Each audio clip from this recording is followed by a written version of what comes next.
자, 오늘 배울 주제는 흉내가 뭐하네요. 항상성 유지입니다. 항상성 유지. 자, 항상성 유지고 항상성 유지에서 제일 중요한 게 혈당량, 그다음에 체온, 삼투압, 혈당량, 체온, 삼투압 이 세 가지에 대한 조절 기작에 대해서 배우도록 할 겁니다. 자, 일단 항상성이라는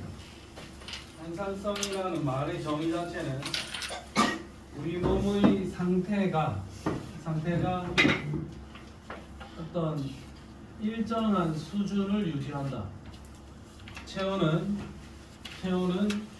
36.5 정도 돼야 될 거고, 혈당량은 한 105 정도 돼야 될 거고, 삼투압은 정확한 수치는 잘 모르겠지만 어떤 적당한 수치가 되어야 될 겁니다. 내 몸의 상태를, 그러니까 컨디션을 일정한 수준으로 유지시켜 주는 것, 그런 작업 자체를 항상성이라 할 거고, 항상성을 유지를 하긴 해야 되는데, 이 항상성 유지를 내가 생각을 하고 내 뇌에서 판단을 해서 내 몸의 상태를 일정하게 유지시키려면 그건 너무 힘든 일인 거야. 언제 내가 맨날 체온 조절하는 걸 깜빡했네, 이러고 살 수는 없는 거잖아요. 그래서 내가 생각하지 않더라도 내 몸에서 분비되는 호르몬이 알아서 내 몸의 상태를 일정하게 유지시켜준다. 중학교 때 호르몬은 내분비샘에서 생성 분비됩니다 라고 했는데, 내분비샘과 반대되는 개념이 외분비샘. 자, 외분비샘은 본인만의 특정한 어떤 분비관이 있는 상황, 그런 경우를 외분비샘이라 한다. 그러면 외분비샘의 가장 대표 주자는 침만 분비하는 침샘이 있습니다. 그 다음에 땀만 분비시켜주는 땀샘이 있어요. 그러면 외분비샘이라고 하면은 침하고 땀, 얘들이 대표 주자인데, 얘네들만의 전용 파이프가 있는 거고, 내분비샘이라 하면은 요 녀석들만의 전용 파이프가 없어. 요 녀석들만의 전용 파이프가 없기 때문에 그냥 온몸을 타고 돌고 있는 혈관에다가 그냥 던져 넣어서 혈관을 타고 온몸을 돌게 해준다. 자, 이런 시스템을 내분비샘이라 할 거고, 내분비샘에서 생성 분비되어 가지고 특정한 조직이나 기관에서 작용을 한다. 특정 조직이나 기관을 표적, 만약 이게 세포면 표적세포, 표적기관, 이런 표현을 쓸 거예요. 표적세포나 표적기관에서만 이 호르몬이 정상적으로 동작합니다. 그런 이야기들이야. 항상성, 내 몸의 컨디션을 일정하게 유지시켜 주는 거고, 항상성을 조절하는 거는 호르몬이 알아서 합니다. 그러니까 내가 생각하고 판단해야 될 행동들은 아니다. 그러면 중학교 수준에서는 이 정도도 나올 수 있습니다. 호르몬의 특징 기억은 안 나겠지만 중학교 때 시험을 쳤었어요. 자, 호르몬의 특징, 내분비샘에서 분비되어 혈관으로 분비된다. 혈관을 통해서 이동할 거고, 혈관에다가 호르몬을 던져 넣었으니까 혈액을 따라서 온몸으로 운반될 거고, 표적세포나 표적기관에서만 정확하게 동작을 할 거고, 호르몬은 매우 적은 양으로 생리작용을 조절을 하고, 만약에 부족하면 결핍증, 너무 많으면 과다증이 있을 수 있다. 몸속 환경을 일정하게 유지한다. 라는 게 항상성인 거야. 자, 그러면 생식 발생 등에서도 매우 중요한 역할을 한다. 이렇게 되어 있는데, 자, 호르몬 A 호르몬, B 호르몬, A 호르몬과 B 호르몬이 혈관을 타고 돌고 있는 중인데, 자, 요 놈만은 B 호르몬이 정상적인 동작을 할 수 있는 세포고, 얘는 A 호르몬이 동작을 할 수 있는 세포다. 그러면 이 세포는 B의 표적 세포가 될 거고 이 세포는 A의 표적 세포다 이거죠. 그러면 내 몸에 있는 여러 호르몬들 중에서 예를 들어서 인슐린. 자, 인슐린이라는 호르몬이 있는데 이 호르몬은 내 손가락 끝에도 피를 뽑아보면 인슐린이 있고 발가락 끝에도 뽑아보면 인슐린이 있고 어디든 피를 뽑아보면 그 혈액 속에는 인슐린이 들어있습니다. 근데 그 인슐린은 이 손가락 끝에서는 동작하지 않는다. 아무 작용 안 해. 그냥 타고 돌 뿐이고 발가락 끝에서도 그냥 타고 돌 뿐인데 인슐린은 간을 지나갈 때 인슐린이 정상적인 동작을 하도록 간에다 명령을 내려줄 수 있다 이거예요. 그럼 인슐린의 표적 기관은 간이다.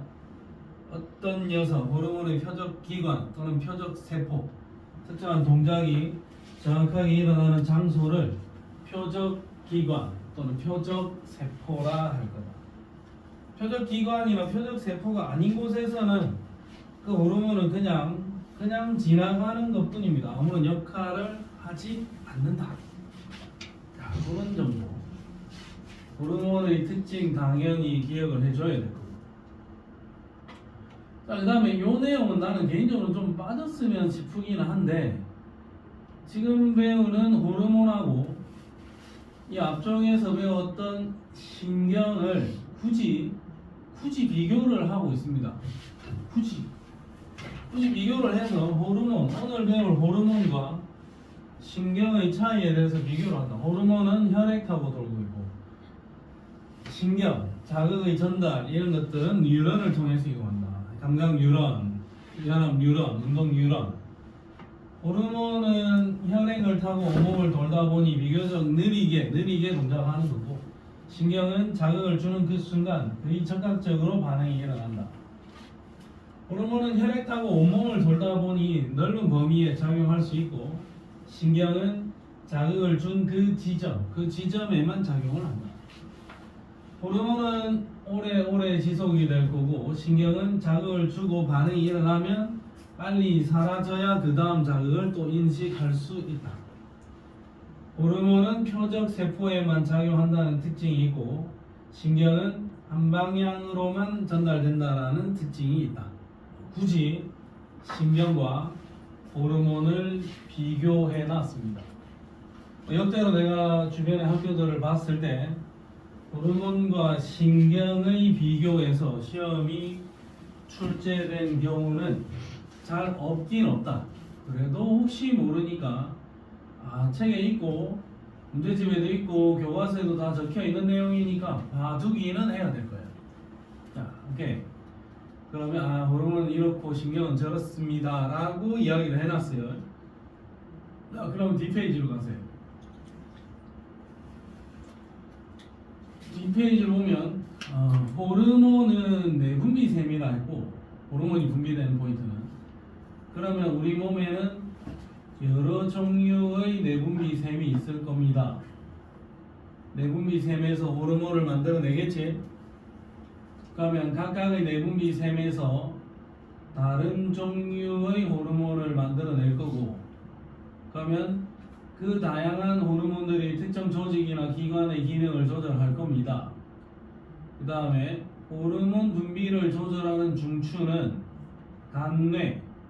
간뇌의 시상하부고 시상하부는 뇌하 수체를 조절하여 또 다른 호르몬을 분비하기도 합니다 라고 적어놨다. 그러면 여기를 봐.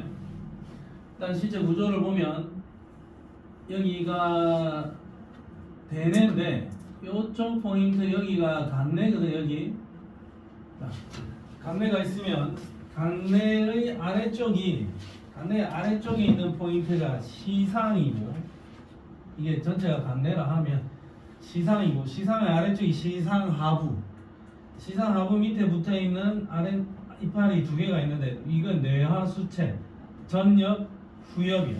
이건 머리 위에 있는 머리 안에 있는 거야. 뇌 안에 간뇌고 간뇌의 구성 성분이 시상하부 뇌하수체 이렇게 구성이 되어 있다. 얘들이 전부 다 간뇌다 이겁니다.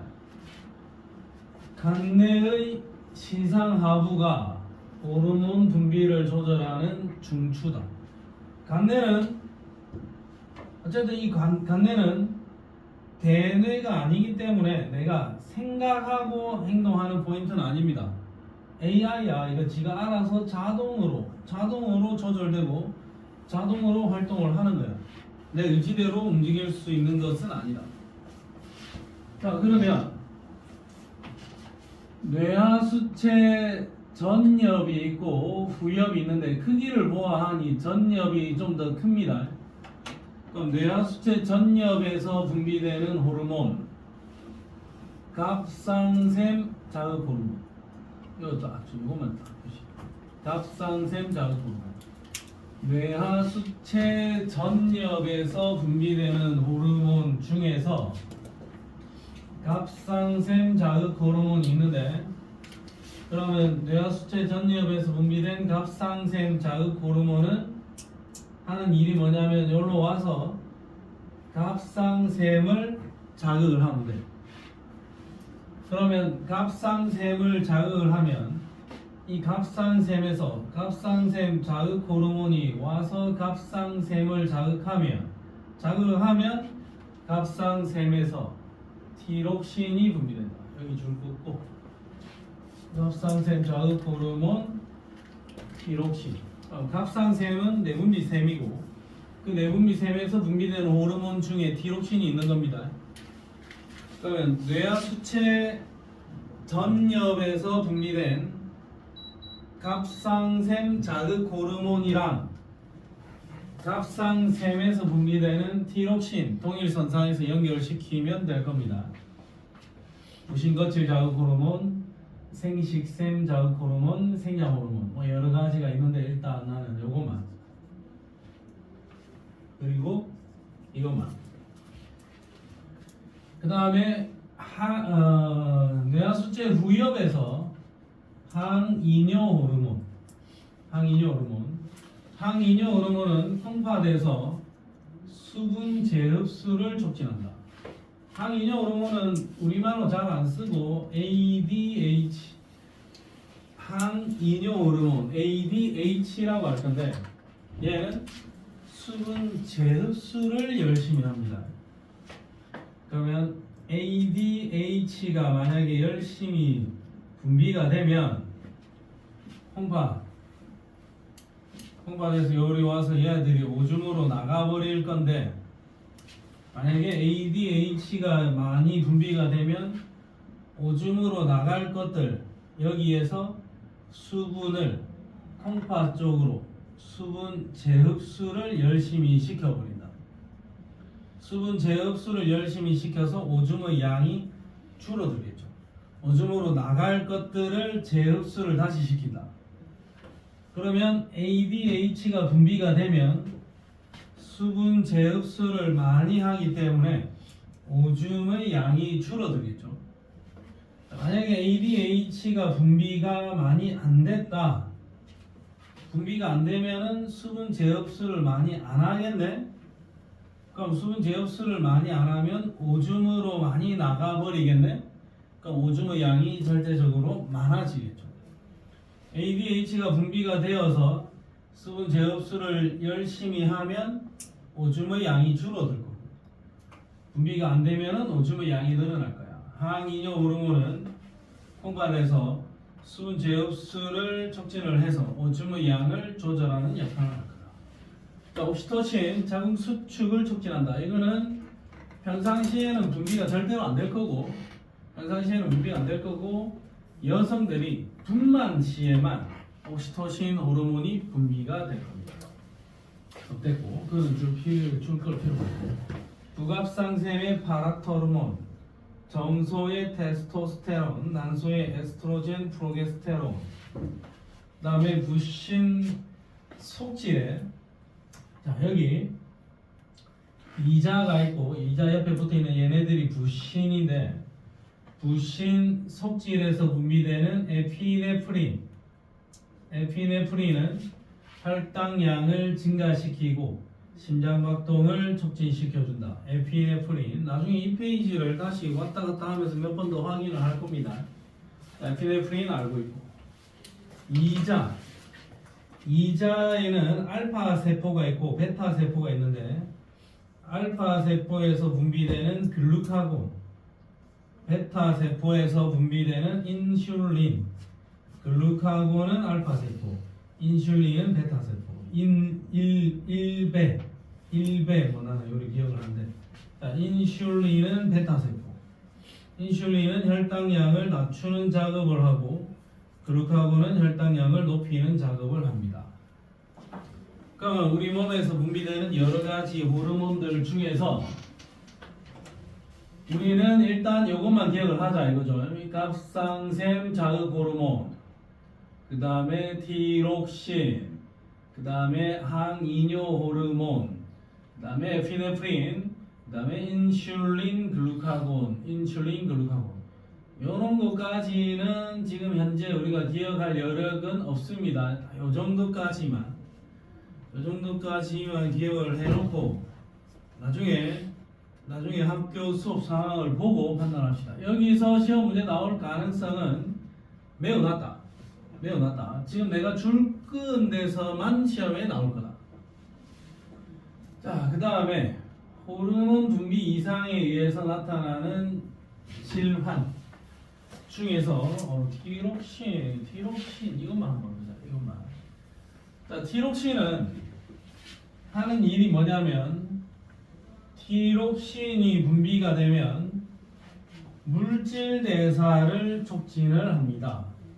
자, 그러면 여기서 말하는 기본적인 물질 대사, 티록신에 의해서 분비되는 티록신은 물질 대사를 촉진시킨다.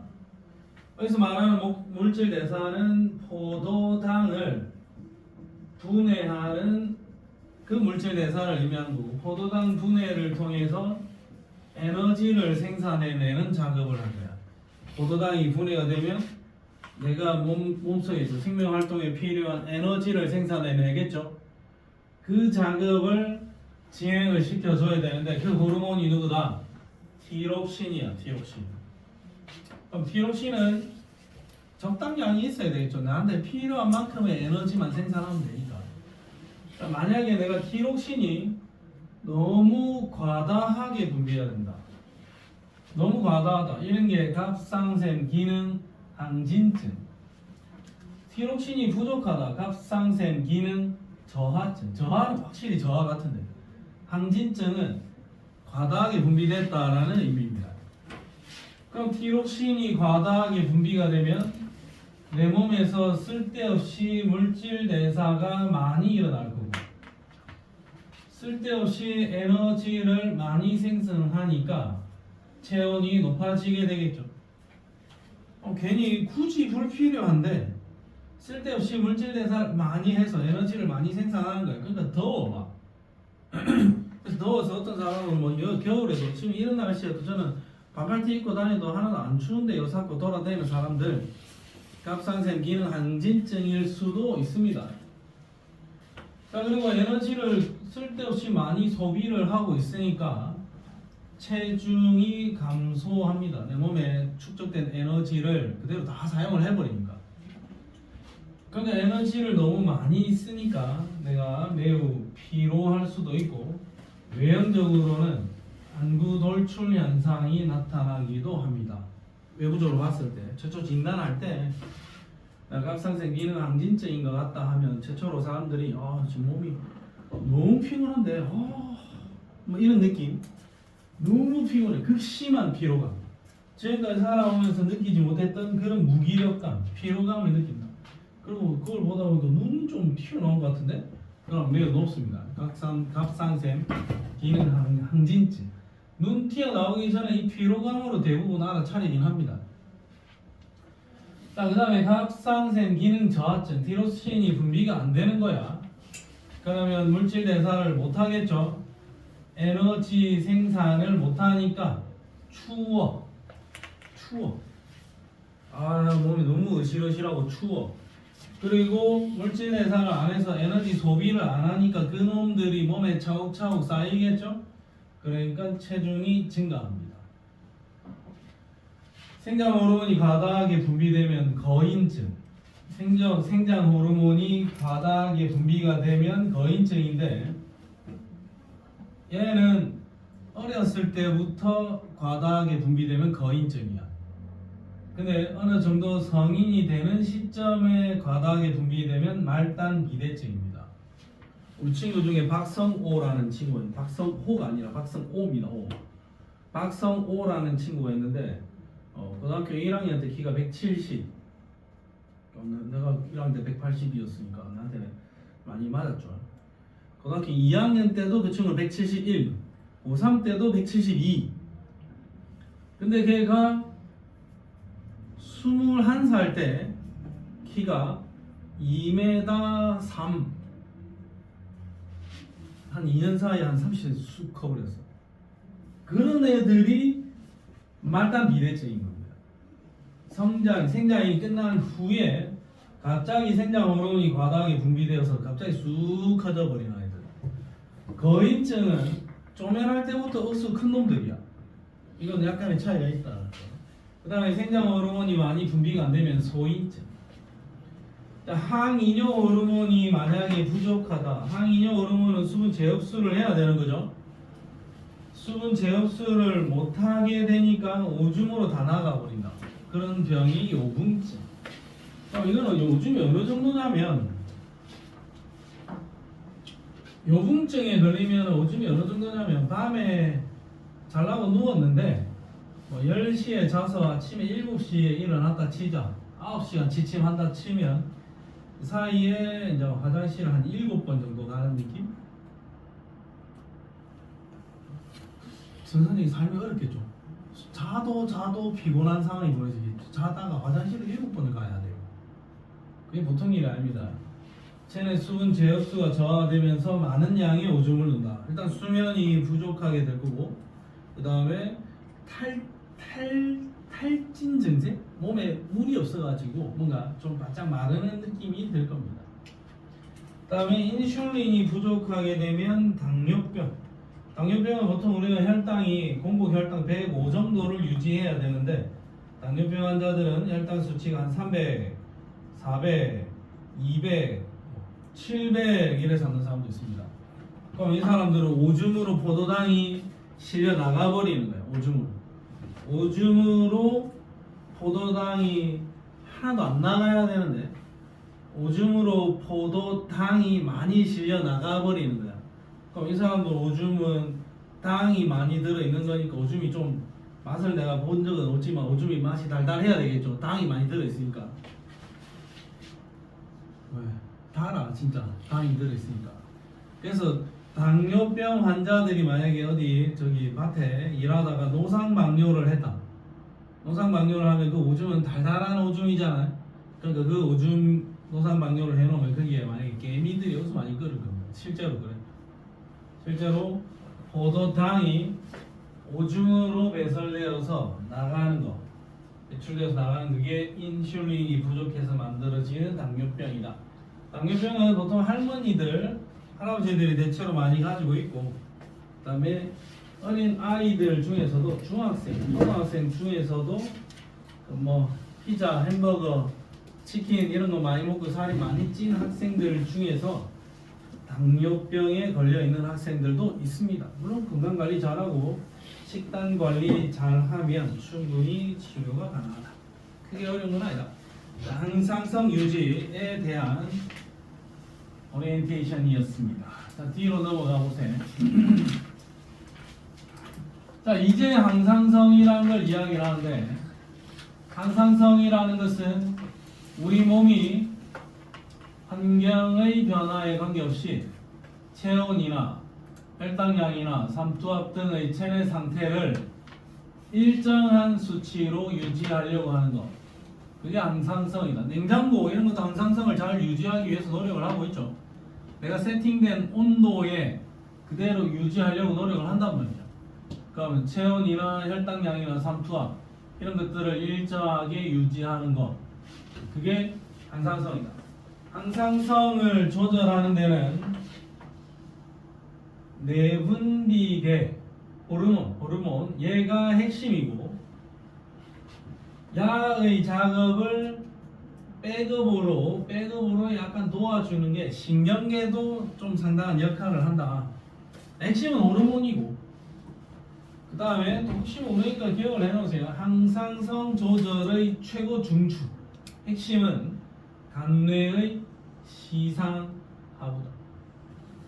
간뇌의 시상하부에서 항상성을 조절하는데 굉장히 큰 역할을 합니다. 자, 그러면 항상성을 조절하는 방법이 두 가지가 있습니다. 두 가지가. 자, 두 가지 패턴이 있는데, 자, 이런 패턴의 느낌만 잘 보세요. 항상성을 일정하게 조절하는 방식이 두 가지가 있다. 자, 첫 번째, 음성 피드백이라는 게 있습니다. 음성 피드백. 자, 예를 들어서 A 호르몬이 있고 B 호르몬이 있고 여기에 어떤 몸의 변화가 나타날 거야. 예를 들면 뭐 체온이다 이렇게 한다.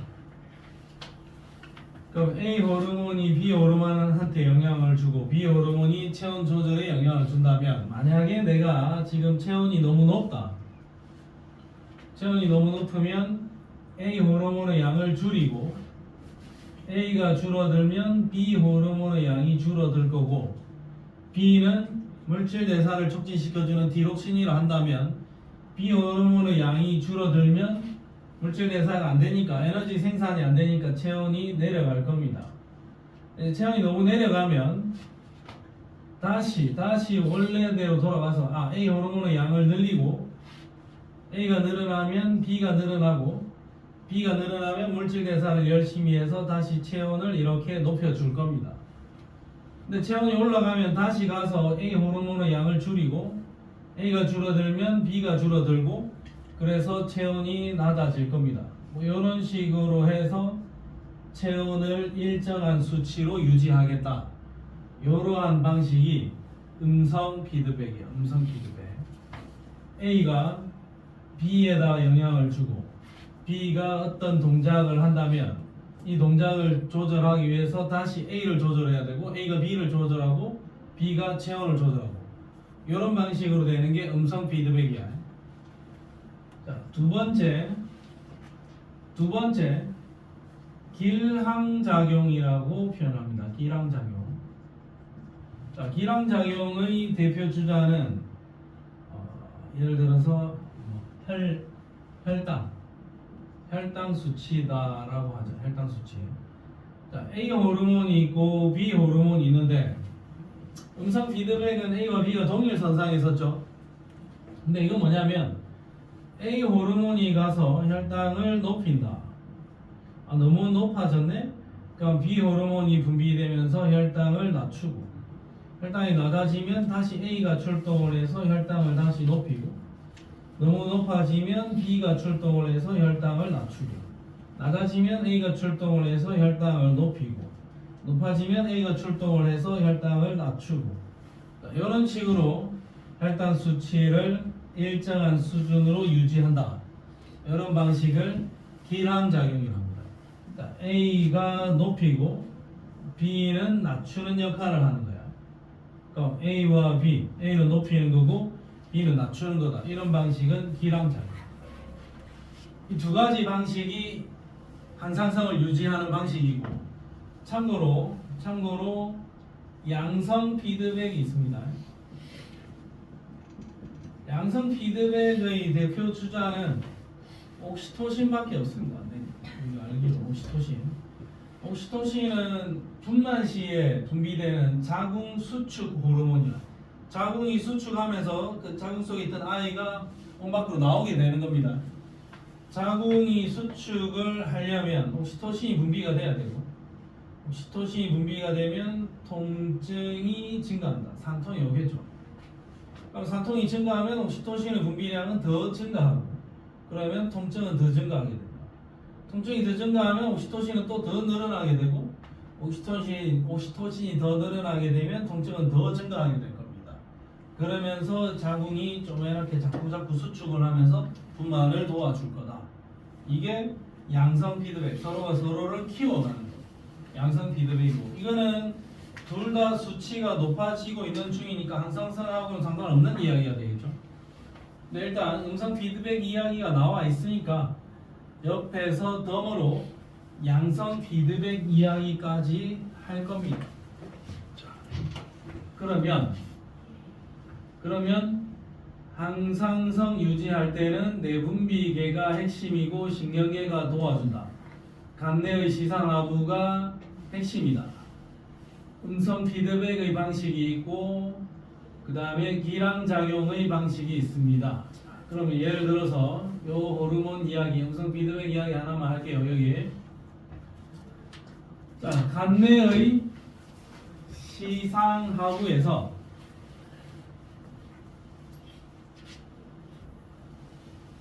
갑상샘 자극 호르몬, 방출 호르몬. 아까 앞에 책에서는 안 나왔었는데 이 호르몬의 이름이 이거야. 갑상샘 자극 호르몬, 방출 호르몬. 이게 호르몬의 이름이다. 자, 얘는 뭘 하는 거냐면 갑상샘 자극 호르몬 가를 방출시켜라고 명령을 주는 호르몬.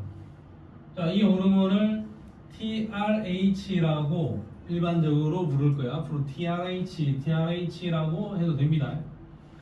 그럼 간내의 시상하부에서 TRH 갑상샘 자극 호르몬을 방출시켜라고 명령을 주는 호르몬이 분비가 되어서 뇌하수체 전엽으로 가게 되면 뇌하수체 전엽에서 야가 와서 방출시켜라고 명령을 줬잖아요. 그럼 뇌하수체 전엽에서 갑상샘 자극 호르몬이 방출이 될 겁니다. 갑상샘 자극 호르몬은 TSH. 그러면 갑상샘 자극 호르몬이 방출이 되어 가지고 이 호르몬이 갑상샘으로 갈 거고, 그러면 얘가 갑상샘을 자극을 하겠죠. 그럼 갑상샘 자극 호르몬이 가서 갑상샘을 자극을 하면 갑상샘에서는 티록신이 분비가 될 거야. 그러면 TRH가 TSH를 분비시키고 TSH가 티록신을 분비시켜 줄 겁니다. TRH는 갑상샘 자극 호르몬 방출 호르몬이야. TSH는 갑상샘 자극 호르몬이고 갑상샘에서 분비되는 호르몬은 티록신이고, 그러면 TRH가 많아지면 그에 따라서 당연히 TSH 증가할 거고, TSH 증가하면 티록신 증가할 겁니다. 그럼 티록신이 증가하면 물질 대사 열심히 하겠죠.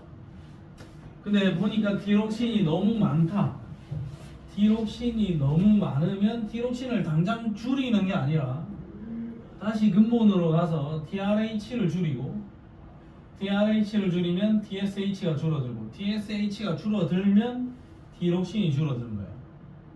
근데 티록신이 너무 많이 줄어들면 다시 얘를 그냥 바로 높이는 게 아니라 근본으로 가서 TRH를 높이면 TSH가 높아지고 티록신이 높아지는 겁니다. 그러면 이런 방식으로 일단 이런 방식으로 TRH, TSH, 특히 티록신의 양을 일정한 수준으로 유지하겠죠. 이런 방식은 음성 피드백이라 합니다. 이 방식이 음성 피드백이다. 음성 피드백 TRH가 TSH 조절하고 TSH가 티록신의 양을 조절을 한다. 그래서 티록신의 양을 일정한 수준으로 유지시켜 주자라는 게 음성 피드백이야. 이건 음성 피드백이야. 자, 그러면 기량작용의 얘는 뭐냐면, 자, 예를 들어서 혈당량을 조절을 할 때 인슐린은 혈당량을 낮추는 작업을 하고 글루카곤은 혈당량을 높이는 작업을 한다. 그러면 글루카곤이 많이 분비가 되어서 혈당량이 높아지면 인슐린이 가서 낮추고, 인슐린이 가서 너무 많이 낮췄다. 그럼 필요할 때마다 글루카곤이 가서 높이고, 굳이 너무 많이 높아지면 인슐린이 가서 다시 낮추고, 인슐린이 너무 많이 낮춰버리면 글루카곤이 가서 높이고, 어쨌든 혈당량을 일정한 수준으로 유지시켜 줄 거다. 기량작용의 이해가 될 겁니다. 교감신경과 부교감신경. 교감신경은 예를 들어서 심장박동을 빠르게, 너무 빠르네. 그럼 부교감신경이 활성화되면서 심장박동을 느리게. 너무 느리네. 그럼 교감신경이 활성화되면서 빠르게. 이렇게 조절을 하는 게 기량작용. 카시토닌과 파라토르몬의 칼슘 농도 조절, 이런 것도 기량작용. 굳이 기량작용의 이해가 시험 문제 나오려면 이게 나올 겁니다. 인슐린과 글루카곤의 혈당량 조절. 이 작업이 시험에 나올 겁니다.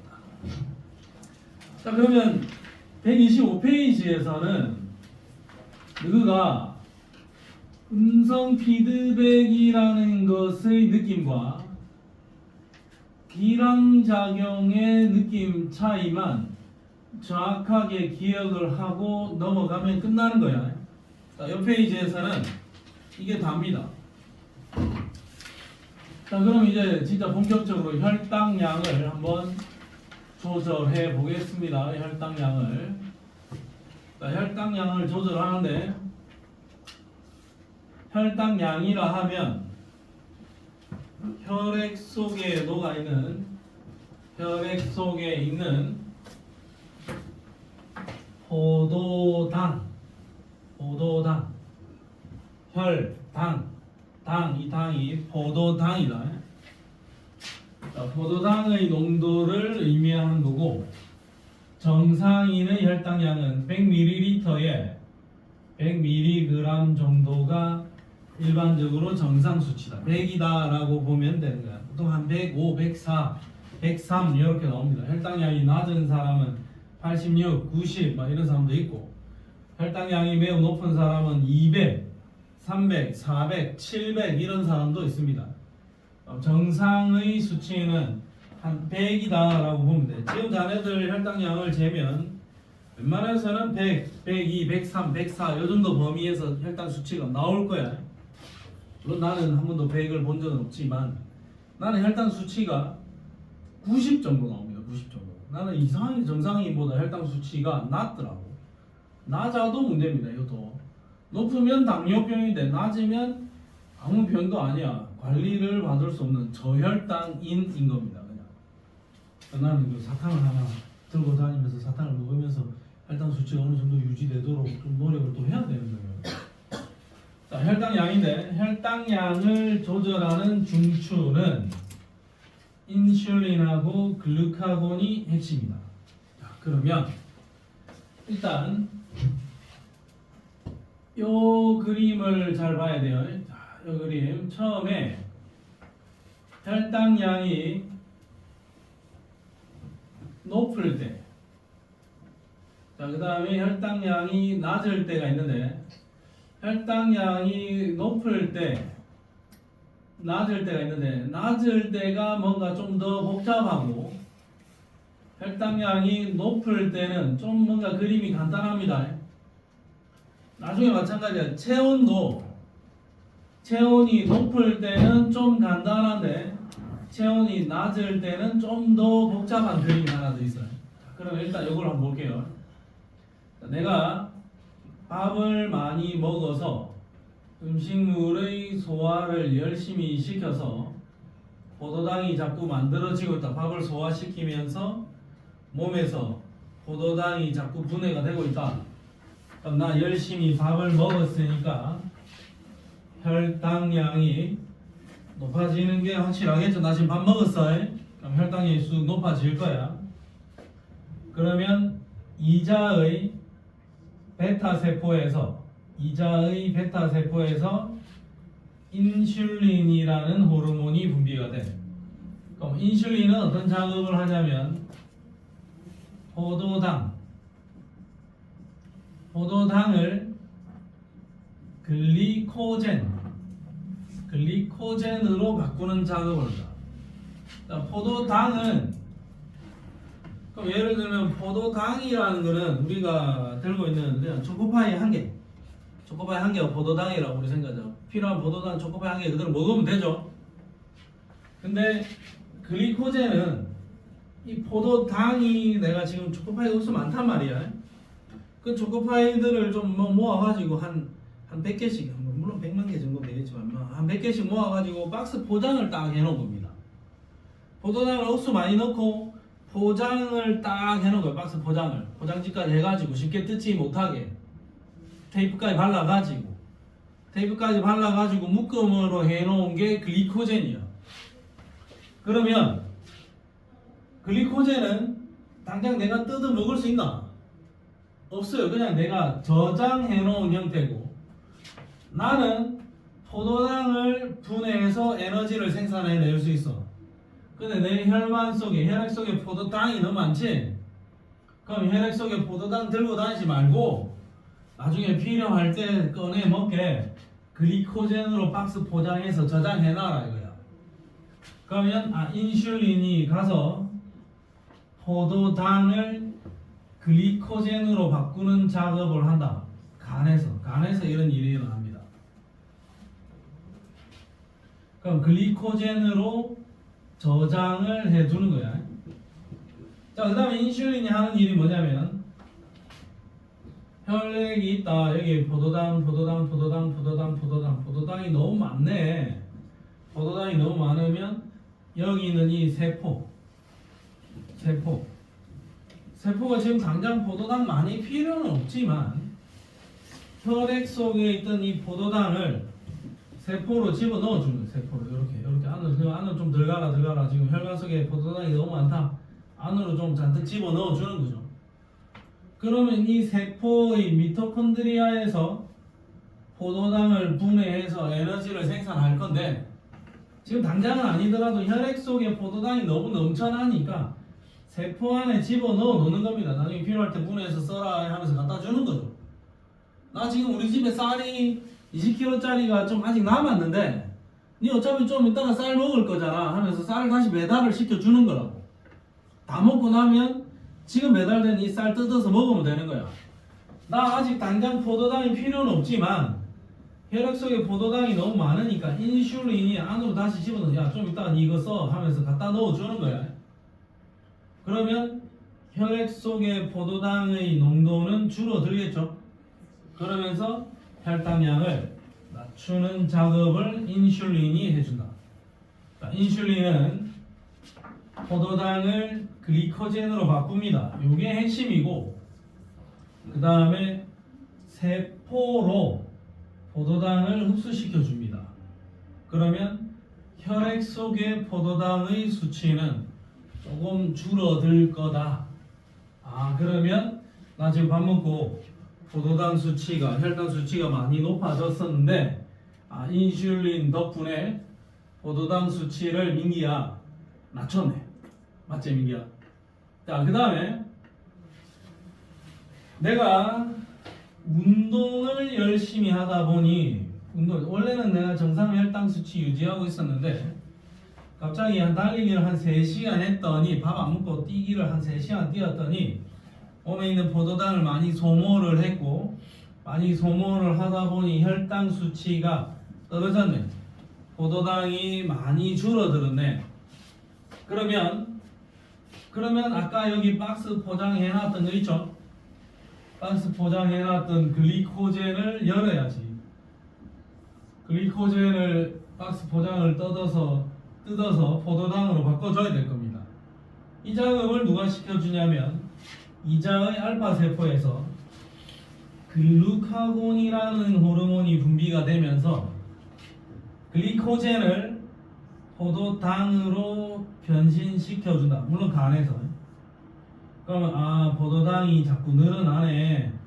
글리코젠을 분해해서 포도당을 자꾸 생산해내니까 나 지금 혈당량이 감소해서 많이 힘들었는데, 글리코젠이 포도당으로 분해되면서 물질 대사가 진행이 되니까 내가 달리기 하는데 필요한 에너지가 다시 생겨나네.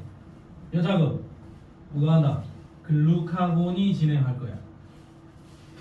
자, 근데 혈당량이 낮아지는 거는 상당히 조금 문제가 생길 수도 있는 거야. 나 지금 에너지가 당장 필요한 거잖아.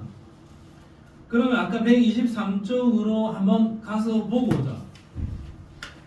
부신 속질 123쪽에 그 사람 그림 그려져 있는데 옆에 보면 부신 속질 에피네프린 요거 줄 거잖아.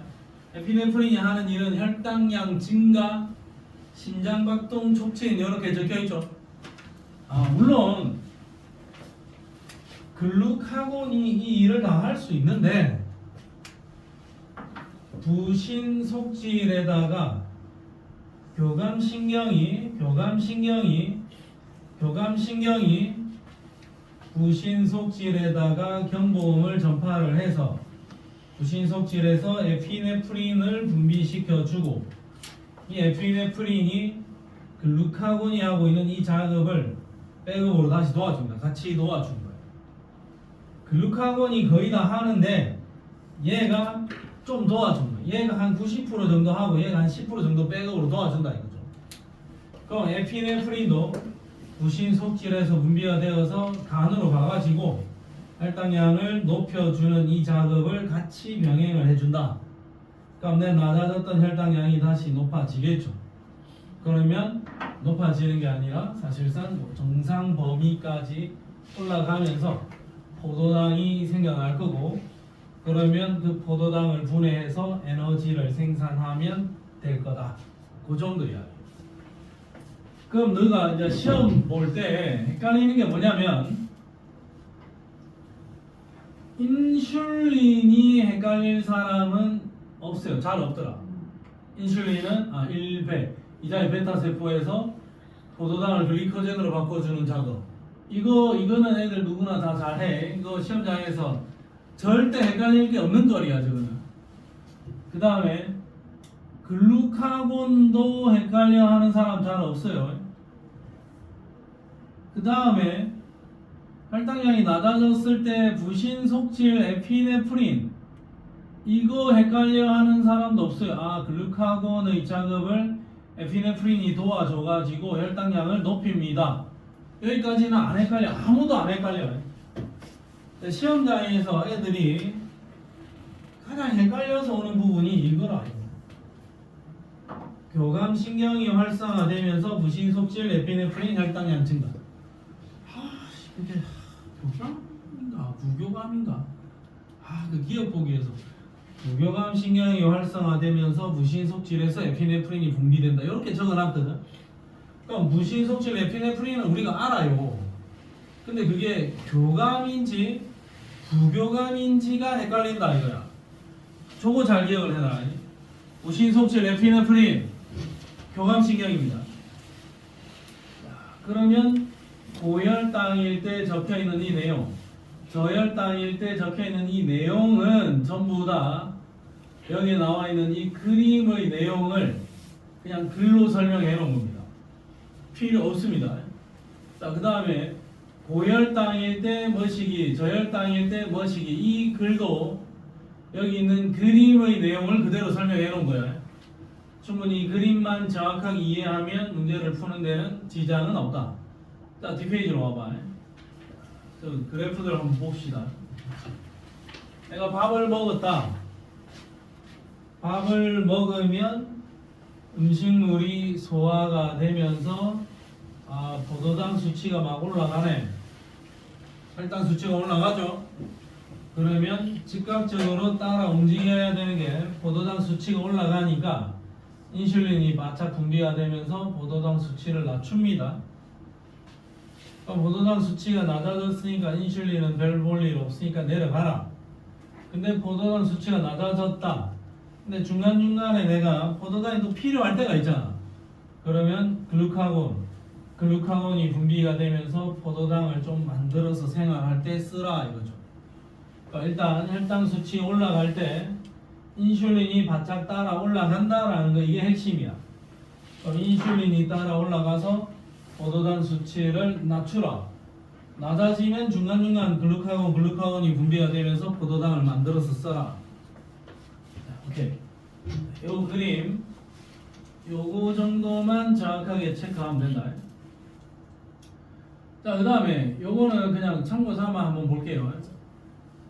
건강한 사람은 혈당 수치 올라가면 인슐린이 바짝 따라서 분비가 되면서 혈당을 다시 낮춥니다. 근데 제1형 당뇨병 환자는 혈당 수치는 올라가는데 혈당 수치가 올라가는데 포도당이 잘 분비가 안 되네. 이거 뭐냐 이거. 인슐린이 분비가 안 되네. 혈당 수치가 올라갔으면 인슐린이 따라 올라가면서 혈당 수치를 낮춰야 되는데 제1형 당뇨 환자라고 부르는 사람들은 인슐린을 제대로 만들지를 못해. 그래서 혈당약을 낮추지를 못합니다. 제2형 당뇨는 포도당 수치가 올라가면 이걸 낮춰야 되니까 인슐린 바짝 올라갑니다. 인슐린은 정상적으로 분비가 돼. 근데 이 인슐린이 포도당 수치를 낮추지를 못한다. 왜 못 낮추느냐? 이 인슐린이 간에서 정상적인 동작을 못하겠죠. 이 세포에 문제가 있거나 인슐린이 정상적인 기능을 하지 못하도록 몸에 뭔가 체세포에 뭔가 문제가 생긴 거겠죠. 그럼 이 사람은 어떻게 해야 되느냐? 인슐린은 정상적으로 분비가 되니까 저 사람은 열심히 운동하면서 살 빼고 건강관리하면서 인슐린이 정상적으로 동작할 수 있는 몸 상태를 만들어내야 되는 거고, 이 사람은 인슐린이 분비가 안 되잖아요. 그러면 이 사람은 인슐린 주사를 맞아야 되는 거예요. 인슐린 주사를 맞아서 혈당 수치 낮춰야 되고, 이 사람은 지금 당장은 주사를 좀 맞을 수도 있지만 어쨌든 운동을 통해서 몸 상태를 회복을 하는 게 중요하다. 보통 할머니들 당뇨 환자는 보통 1형 당뇨가 많고, 중학생들 중에서 당뇨 환자는 2형 당뇨가 많습니다. 중학생 중에서. 중고등학생들, 초중고등학생도 어린아이들도 당뇨에 걸리는 경우가 있어요. 그런 아이들은 보통 2형 당뇨, 어른들은 1형 당뇨, 이런 수치입니다. 자, 우선 혈당량 조절을 하나 배웠거든. 자, 혈당량 조절을 하나 배웠다. 그러면 136쪽으로 와서 11번 문제, 136쪽에 11번 문제 이거 하나만 풀고 갈게요. 스타트.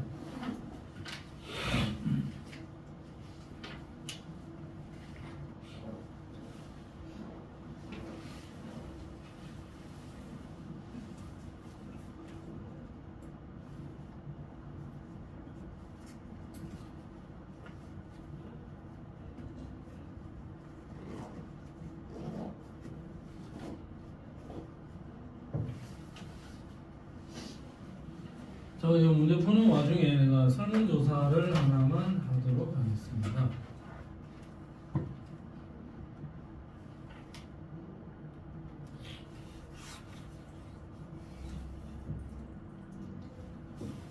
자, 지금 소모임을 하나 만들 건데, 모임 명칭은 화학을 잘 못하는 사람들의 모임, 화학 1단원을 잘 못하는 사람들의 모임. 진호, 그때 일단은 계산 문제 좀 풀려? 안 돼? 민기, 안 돼? 수지, 기본만. 현지, 일단은 잘 안 돼? 현지 씨? 잘 안 돼?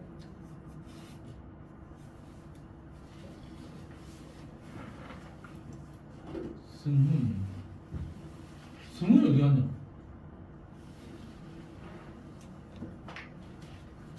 오늘 이승훈이 어디 갔냐? 물리랑 화학밖에 안 해.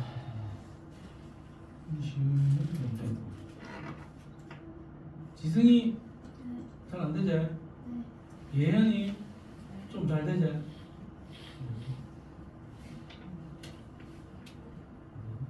세연이 잘 안 되죠? 강의 들어서 알아냈어 좀? 잘 안 돼? 그 다음에 동명과제까지 포함해서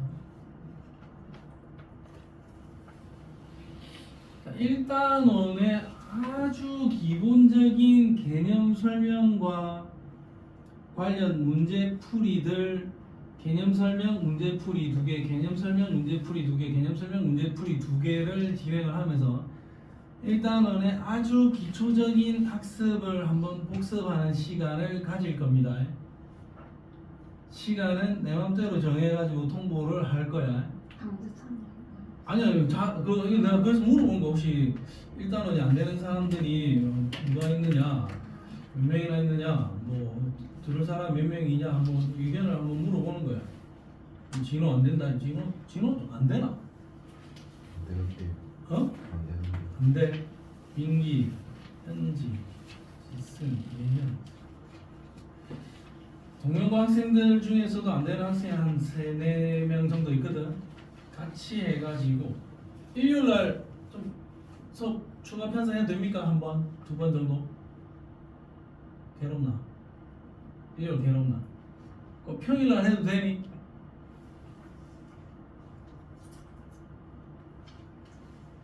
어쨌든 내가 알아서 편성하겠습니다.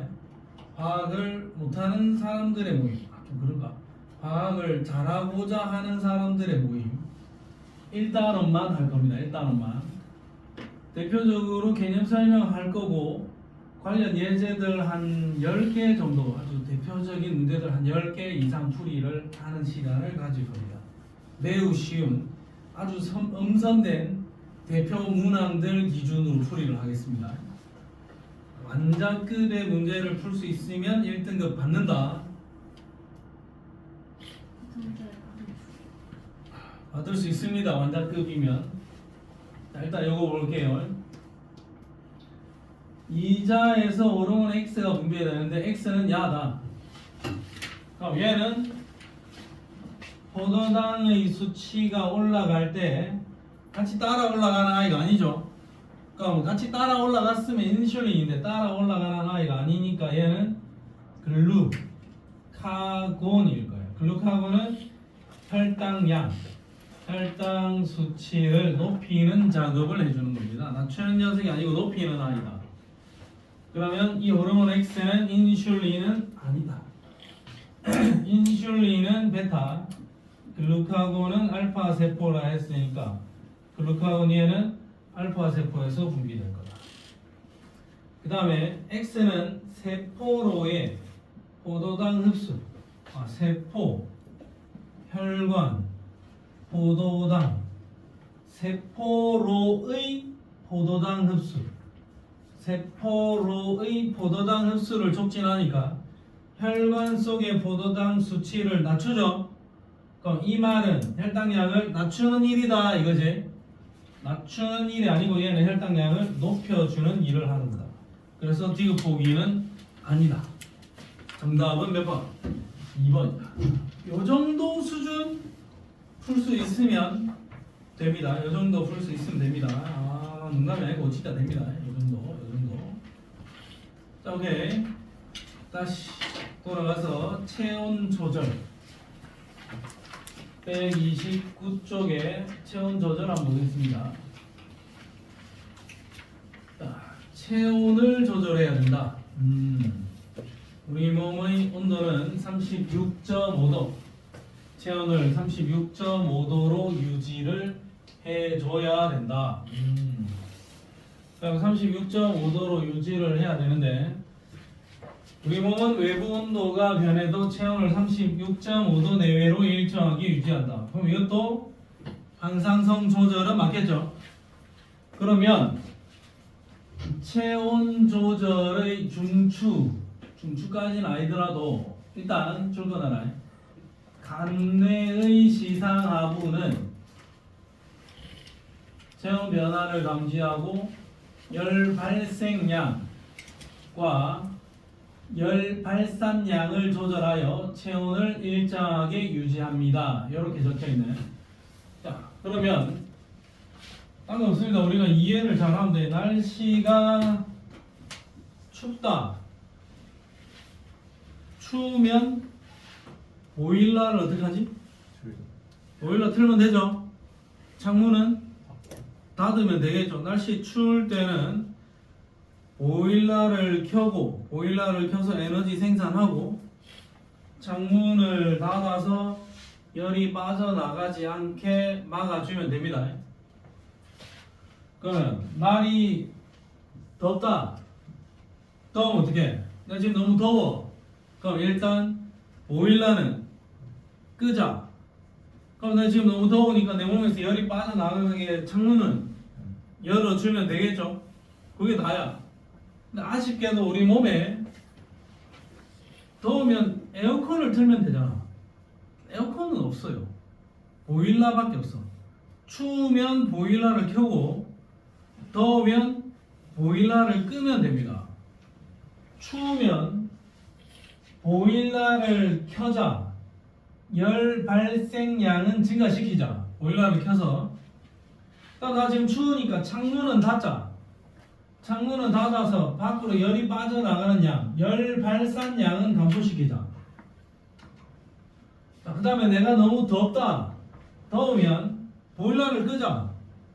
열 발생량 감소시키고, 나 지금 더우니까 창문 열어서 열이 밖으로 많이 빠져나가도록 열 발산량은 증가시키자. 요게 핵심입니다. 그럼 보일러는 어떻게 끄고 켜고 창문은 어떻게 열고 닫는지만 밑에서 체크를 하면 되는 거야. 자, 그러면 여기도 그림을 보면 추울 때는 요리되어 있는데 뭔가 좀 복잡합니다. 여기 더울 때는 요리되어 있는데 요거보다는 조금 더 간결하다. 여기에 뭔가가 안 적혀있지. 여기 뭔가 더 있는데, 그러면 더울 때부터 보자. 좀 더 간단한 거부터 보겠습니다. 더울 때. 자, 나 지금 너무 덥다. 더우면 간내의 시상하부에서 내가 지금 덥다라는 걸 인지를 했죠. 그럼 아까 우리가 배웠던 호르몬 TRH, TSH, 갑상샘 자극 호르몬이 티록신, 갑상샘에서 분비되는 티록신, 요 호르몬 세 개가 연속선상에서 연결되는 거야. 지금 나 지금 너무 더워. 그러면 TRH를 낮춰. TRH 낮추면 TSH 낮아져. TSH가 낮아지면 갑상샘에서 분비되는 티록신이 줄어들어. 티록신이 줄어들면 물질 대사 자체의 양이 감소해. 물질 대사의 양이 감소하면 에너지 생산이 덜 돼. 그러면 에너지 생산을 덜 하는 거니까 열 발생량이 감소했습니다. 보일러를 껐다 이겁니다. 그러면 보일러 껐으면 체온은 기본적으로 내려가겠네. 근데 나 지금 더우니까 창문을 열어야 돼. 창문을 열어야 되는데 간내의 시상하부에서 교감신경의 작용이 완화. 아까 앞에 혈당량 조절할 때 혈당량이 낮을 때 백업으로 들어와 있던 게 뭐지? 교감이야, 부교감이야? 교감이죠. 이거 또 교감이네. 아까 혈당량 낮을 때 높이는 거 부신속질에서 에피네프린 분비됐지. 그 작업 도와준 것도 교감신경이었다.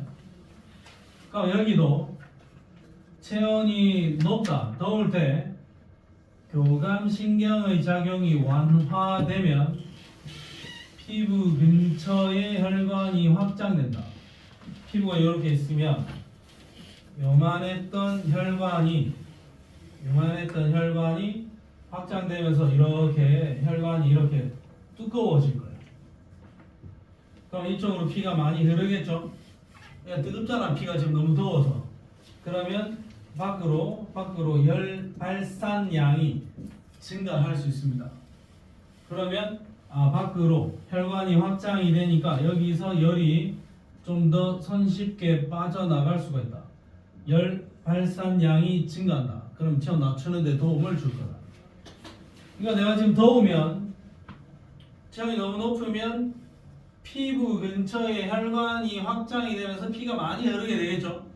그래서 얼굴이 벌개진다. 피가 많이 쏠려서 그런 겁니다. 얼굴이 벌개진다. 그러면 더우면 열 발생량 낮추고 열 발산량 증가시켜주면 끝나는 거야. 끝. 교감신경이라는 거. 자, 그 다음에 추우면 일단 TRH 낮추고 그러면 TSH 낮아지고 춥지? 추우면 낮추면 안 되죠. 추우면 TRH 증가하고 그러면 TSH도 증가하고 TSH 증가하면 T록신 증가할 거고 T록신이 증가하면 물질 대사를 열심히 할 거고 물질 대사가 열심히 일어나면 열 발생량이 증가한다. 보일러를 켰다라는 거죠.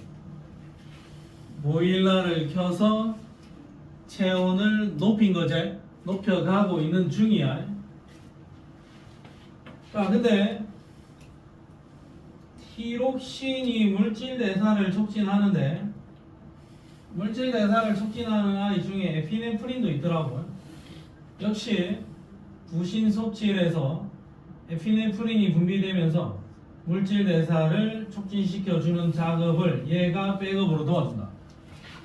혈당 수치 낮았을 때 높이는 작업을 백업으로 도와준 게 에피네프린이었고 체온이 낮아졌을 때 다시 물질 대사를 촉진시켜주는 거 이 작업을 도와주는 아이도 에피네프린이야. 그러면 부신속적 에피네프린 그리고 여기서도 교감신경의 작용이 강화되면서 피부 근처의 혈관이 수축되었다. 그래서 여기서 빠져나간 열을 최소화하겠다. 창문 닫았다 이겁니다. 교감신경의 작용이 강화되면서 피부 근처 혈관 수축. 추우니까 혈관 수축하자. 핏기가 없다. 창백해지는 거고 더우면 혈관 확장하자. 그러니까 얼굴이 벌개지는 겁니다. 그러면 우리가 여기서 헷갈릴 게 뭐냐면 춥든 덥든 간에 TRH, TSH, T록신, TRH, TSH, T록신 이 관계를 헷갈려하는 사람은 없어요. 왜냐면 이건 진짜 좀 핵심이니까. 자, 그 다음에 앞에서도 부신속질에서 에피네프린이 T록신 작업 도와주니까 이것도 애들 웬만하면 다 기억해. 그 다음에 추우면 혈관 수축되어서 창백해지고 더우면 혈관이 확장되면서 벌개진다. 이것도 웬만하면 우리가 생각하면 기억이 나. 그리고 이거 교감신경이라는 것도 우리는 기억을 할 수 있습니다. 교감신경이라. 그래서 우리는 교감신경이 완화, 교감신경이 강화 이게 헷갈린다고. 그래서 우리는 이렇게 외울 겁니다.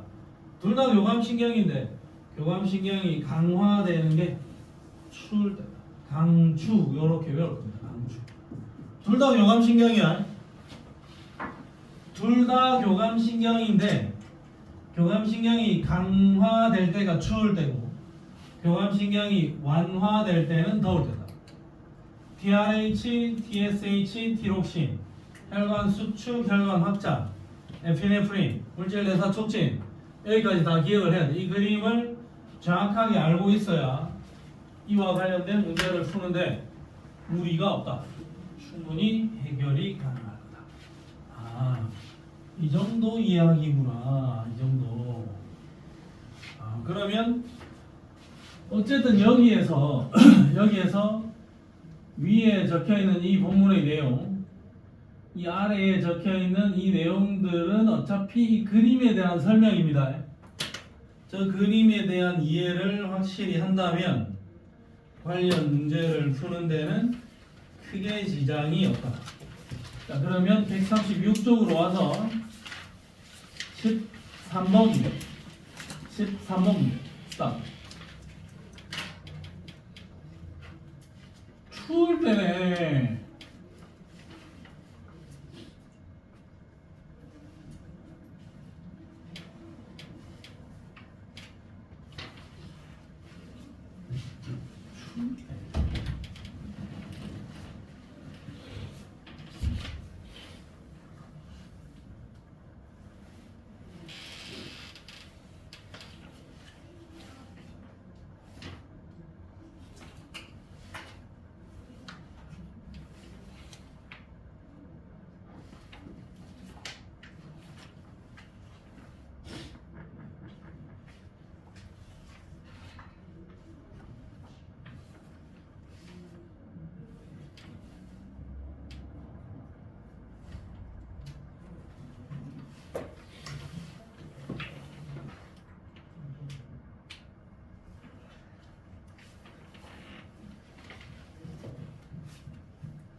이현아 몇 번?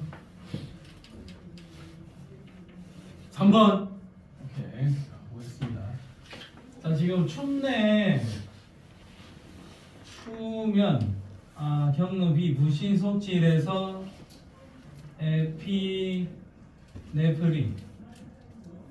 그 다음에 여기는 DRH, DSH, 디록신으로 연결.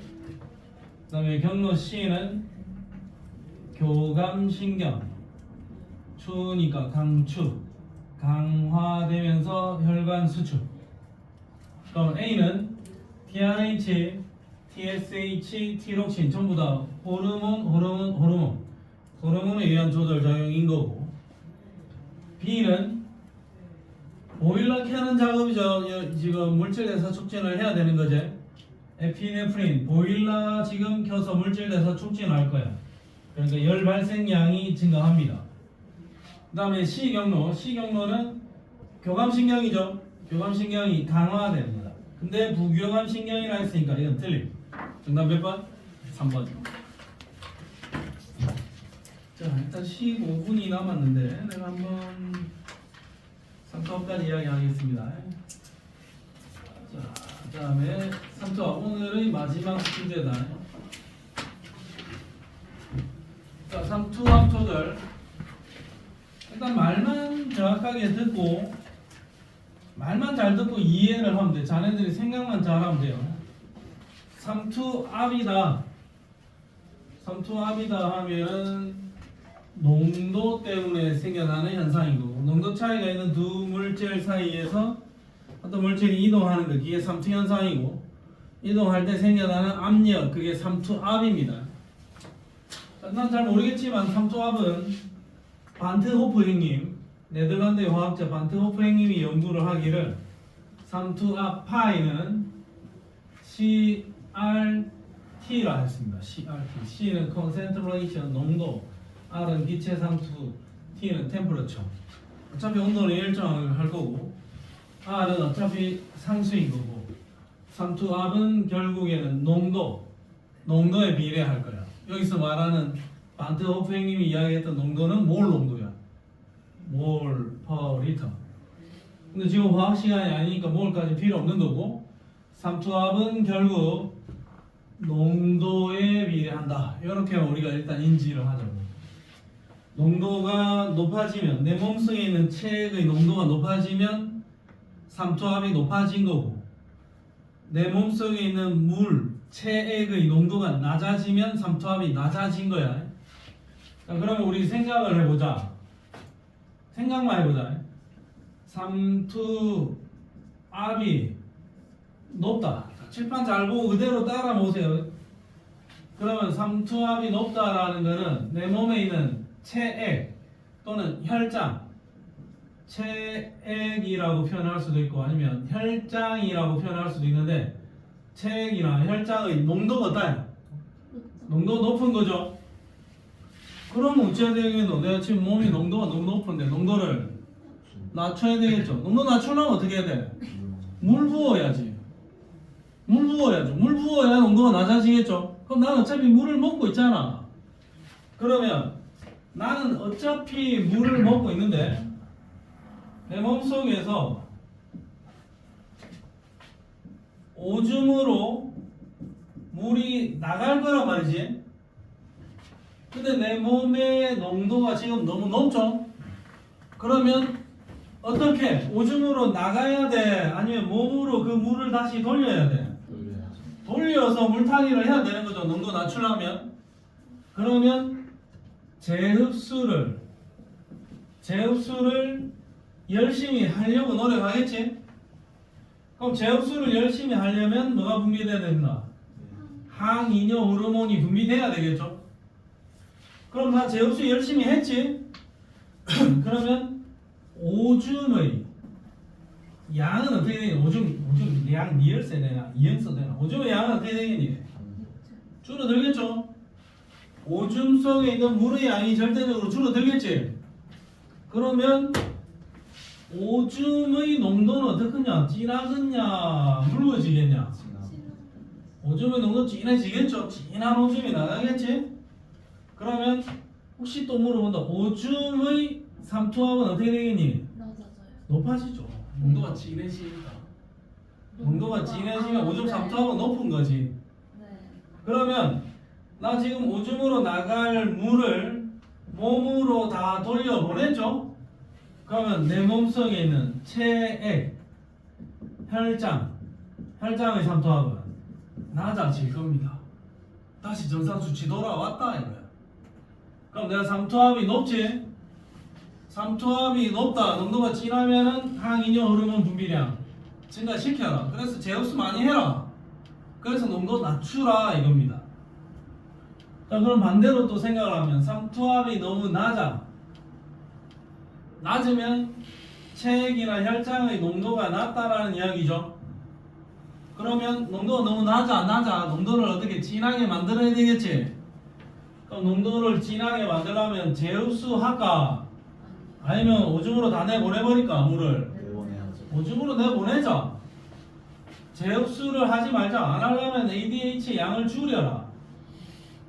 ADH의 양을 줄이면 오줌으로 다 나가버리지? 오줌의 절대적인 양은 증가할 거고, 오줌의 양이 많아지니까 오줌의 농도는 감소할 거고, 오줌의 농도가 감소하니까 오줌 자체의 삼투압은 감소할 겁니다. 그리고 물을 제흡수를 안 하고 싹 다 오줌으로 갖다 버렸지? 내 몸속에 물의 양이 줄었죠? 그럼 내 몸속에 있는 혈장, 체액의 농도는 높아지겠죠. 그럼 삼투압이 다시 높아지나? 낮았을 때 높여라 했죠. 그러면 삼투압이 높으면 ADH 높이면 되고, 삼투압이 낮아지면 ADH 낮추면 됩니다. 그러면 혈장의 농도가 정상 수치로 돌아올 것이다. 자, 그럼 봐라. 여기서 이 그림에서 나 지금 정상인이었는데 물을 많이 먹어서 삼투압이 낮아졌다. 땀을 많이 흘려서 삼투압이 높아졌지. 삼투압이 높으면 농도가 지금 진해졌다는 이야기 아닙니까? 그러면 ADH 양 증가시켜. 그래서 제흡수 많이 해. 제흡수 많이 해서 삼투압 다시 낮춰. 끝. 그 다음에 삼투압이 너무 낮아. 농도가 너무 물제. 농도를 진하게 만들려면은 ADH 줄이면서 제흡수 하지 마. 다 오줌으로 내보내버려. 그러면 농도는 다시 높아질 수 있겠죠. 그러면 내 몸의 농도를 결정하는 것은 결국 물의 양으로 결정을 하는 건데, 물의 양을 조절하는 게 누구다? ADH, 항이뇨 호르몬이다. 그러면 결론은 이거야. 생각하고 문제를 풀길 바랍니다. 근데 하나 외우자면, 삼투압 높으면 ADH 높여. 그럼 ADH 높이면 제흡수 많이 한다. 제흡수 많이 하면 물을 버리지 않고 다 몸속으로 다시 흡수하네. 그러면 오줌의 양은 줄어들면서 오줌 농도는 진해질 거고, 물을 많이 다시 재흡수를 하니까 체액이나 혈장의 농도는 다시 낮아질 겁니다. 삼투압이 낮다. ADH 줄여. 재흡수 하지 마. 그래서 오줌으로 다 내보내비. 그런 이야기들 하고 있습니다. 사실 개념 자체는 이게 제일 간단하긴 한데, 문제 나왔을 때는 얘가 제일 어렵습니다. 자, 저 어려운 문제를 하나만 풀어볼게요. 137쪽에 18번 스타트. 17번 해야 되나? 18번 할게. 고고고. 아니면 상식을 동원해라. 물을 많이 먹었더니 기억과 니은이 어쩌고 저쩌고 돼 있지. 우리 상식적으로 생각해봐. 물 많이 먹으면 나연아 오줌이 많아지겠네, 작아지겠네. 오줌 많아지겠네. 그럼 나 지금 물 먹었더니 얘 이 양이 쭉 늘어났네. 그럼 요거 기억은 오줌 생성량. 그 다음에 모르겠는데 요거는 삼투압. 아 맞네. 물 많이 먹었더니 농도가 묽어지면서 삼투압은 낮아졌네. 그러면 기억은 오줌 생성량이다. 헐. 오줌의 삼투압은 T1일 때랑 물 섭취 시점 T1일 때 T1일 때는 언제니? 네, 지금 오줌을 많이 누고 있는 상태죠. 오줌을 많이 누고 있는 거니까 오줌의 양이 절대적으로 어때? 많지. 그럼 이 오줌의 농도가 진하겠냐 묽겠냐? 묽겠죠. 묽으면 농도는 낮다라는 거지. 그러면 T1일 때는 오줌 양이 훨씬 많으니까 오줌 삼투압 자체는 낮겠죠. 정상일 때보다 높지는 않을 겁니다. 낮아진 겁니다. 자, 혈중 ADH의 농도는 T1일 때가 물 섭취 시점보다 낮다. T1일 때 오줌의 양이 어떻지? 오줌의 양이 많네? 오줌이 많이 나온다라는 거는 지금 T1에서 오줌이 많이 나온다라는 거는 제흡수를 적게 하네. 그러면 오줌을 많이 누고 있는 T1 시점은 제흡수를 많이 안 하니까 ADH의 양은 작겠네요. ADH의 농도는 T1일 때가 물 섭취 전, 물 섭취 시점 기준점보다 낮네. 낮으니까 오줌 많이 누고 있겠지. 여차하면 반대로 해석하는 경우들이 종종 있습니다. 자, 헷갈리지 말고 문제를 정확하게 한번 풀어보기 바랍니다. 숙제는 145쪽까지. 뭐 풀 수도 있습니다. 충분히 이해합니다. 오케이, 일단